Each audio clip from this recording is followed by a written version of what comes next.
Jumpa kembali dalam program Bible Everyday. Hari ini kita akan belajar dari Ayub pasal yang ke-7. Ini masih merupakan lanjutan bagaimana keluhan Ayub kepada Tuhan. Dan dari judul perikopnya saja kita bisa membaca apa yang menjadi pergulatan batin Ayub pada waktu itu. Hidup itu berat, karena Ayub memang ditimpa berbagai macam penderitaan. Orang menyebutnya berbagai macam kemalangan, kesialan, dan seolah-olah dia ditakdirkan untuk menjalani hari-hari yang sulit dalam hidupnya. Ayub sendiri mengakui bahwa dia mengalami penderitaan yang hebat itu.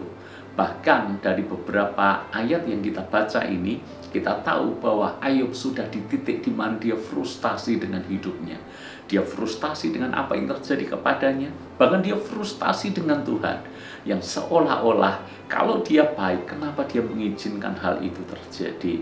Dari awalnya dia merasa aku tidak menyangkal Tuhan, aku tidak berbuat dosa kepada Tuhan. Lalu kemudian dia mulai melihat, kalau memang aku salah, kenapa Engkau tidak mengampuni pelanggaranku, sehingga Kau membebaskan aku dari segala masalah ini. Coba Anda baca dan perhatikan ayat yang ke-20.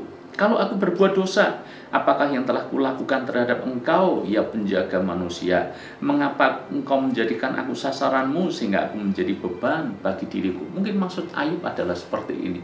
Kalau aku memang berbuat dosa, kenapa hukumannya itu terlampau besar dan terlampau berat dari dosa yang aku lakukan? Karena dia merasa bahwa dia ini dijadikan sasaran Tuhan, sasaran murka Tuhan. Ayat 21. Dan mengapa Engkau tidak mengampuni pelanggaranku dan tidak menghapuskan kesalahanku? Karena sekarang aku terbaring dalam debu, lalu Engkau mencari aku, tapi aku tidak akan ada lagi. Anda baca ini, kata-kata yang frustasi, kata-kata yang sangat kecewa, kata-kata yang bahkan jauh bertolak belakang dibandingkan dengan pasal pertama maupun pasal kedua di kitab Ayub. Memang manusia kalau didera pergumulan berkali-kali, bahkan dalam durasi yang cukup panjang, kadangkala dia pun bisa meluapkan kekecewaan yang hebat. Itulah yang menimpa Ayub, dan itu bisa menimpa kepada kita semuanya.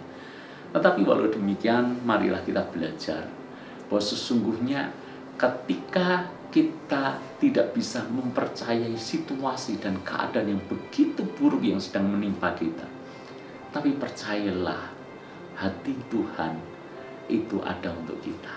Percayailah, bagaimanapun juga Dia Bapa yang baik buat Anda, buat saya. Sekali-kali Dia tidak pernah meninggalkan kita. Kalaupun kita merasa ditinggalkan, sesungguhnya itu adalah persepsi kita yang keliru tentang apa yang sedang menimpa kita. Sehingga seolah-olah kalau ada masalah itu berarti Tuhan meninggalkan, kalau ada berkat berarti Tuhan menyertai. Please, konsep dan persepsi seperti itu mesti kita harus luruskan. Masalah bukan berarti serta-merta Tuhan telah meninggalkan kita. Bahkan sebaliknya, kalau kita diberkati dan berikan kesuksesan, jangan pernah kegeeran. Anda menganggap bahwa hidupmu tentu berkenan kepada Dia, sehingga engkau mengalami keadaan yang baik seperti itu. Bukankah orang fasik pun bisa mengalami hal yang baik? Dan sebaliknya, bukankah orang benar itu juga bisa diizinkan mengalami berbagai macam masalah? Karena itu di pasal yang ke-7 ini, mari punya persepsi yang benar. Persepsi yang benar tentang masalah, persepsi yang benar tentang Allah. Kalau kita membandingkan dan kita belajar dari ayat-ayat ini, saya yakin cara pandang kita tentang penderitaan mestinya akan berubah. Tidak lagi menjatuhkan penghakiman kepada diri kita sendiri, tetapi kita belajar mempertanyakan dan kita belajar cari tahu apa maksud Allah di balik semua yang sedang diizinkan Tuhan menimpa kita. Tuhan berkati.